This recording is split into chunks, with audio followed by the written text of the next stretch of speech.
The next thing I'd like to do is talk, I've got 3 slides, I think, on this value-based payment modifier. Probably something you're not paying any attention to, but I think you better start paying more and more attention to this. In brief, the value modifier is something that's going to affect the fee schedule payments. So over time, you may have a fee schedule amount, but you may not get that amount. You may get something less or something more based on performance. So some part of the fee schedule payment would be based on performance on a variety of measures. So that's what we're talking about. And we're talking not only about quality measures, we're also talking about cost or resource use measures. And I'll say more about all of that. But what they originally proposed, as you may recall, and what they've done so far is they've only applied the modifier to groups of physicians with 100 or more eligible professionals. So we're talking about mega groups. But in this reg, they have proposed to take it down to 10 or more. So it will begin to affect a number of physician organizations if they persist, if they go ahead and keep it at 10 or more.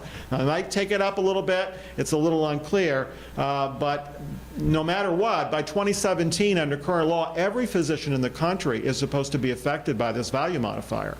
And when I say 2017, you say, well, that's pretty far away, but what happens is they look at performance 2 years earlier to judge what you get in 2017. So for 2017, you look at 2015 performance. For 2016, it's 2014. So again, you really, there's you really have to be cognizant of the fact that earlier periods become very relevant here. And the other thing they've proposed to do, so far they've put only 1% of total payments at risk in this fashion. Now they're proposing to go to 2, and they're likely to continue to increase that percentage so that more and more of payment is not just what CPT code you reported, it's what your performance has been on a variety of measures. So with that as a little bit of a foundation, let me go to the next slide. And one of the key things that was in the proposed rule has to do not with the quality measures for this value modifier, but the cost measures. And the new cost measure they have proposed to use is quite controversial, but it's Medicare spending per beneficiary.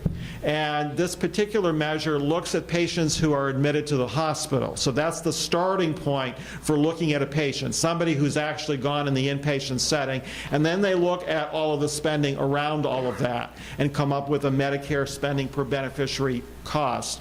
And then they have to attribute every Medicare beneficiary to 1 or more physicians in order to decide who gets credit for that particular patient. And so there's a whole formula for how they would do that as well. But this is just one example of one of the cost measures in this system. So in other words, if you were a physician group or an individual physician and your Medicare spending per beneficiary number were considered to be too high, then that could affect your payment. You could be penalized, if you will, by that. And I'll show you more visually how this would work. So here it is, and what you see is, what they have is they use what they call quality tiering, and that's just a fancy word, but look at the groupings here. On the left, we've got quality, the quality dynamic, across the top, the cost. And so if you're high quality and low cost, you're in the best group, according to this arrangement. On the other hand, if you're low quality and high cost, you're in the worst group. And as you see, the worst group in the far right, penalty would be 2% cut in payment as a result of applying this methodology. Okay, so what if I'm in the best group, high quality, low cost? You notice it says plus 2x. The reason for that is this is a budget neutral reward system. So the rewards depend on how many people get penalized. And so once they figure out how many people get penalized, then they know how much money to move around to the rewards. It's not a great way to do business because you don't know what the rewards are really going to be at the front end. It's only at the back end that you know. But this is the way this was set up, I'm sure, for budgetary reasons. So just a little bit again on this value modifier. As you can see, over time, let's say it was 5%, let's say it was 10%, let's say it was 20%. This methodology, if it went forward, would certainly have major implications for physician practices and for payment for their services.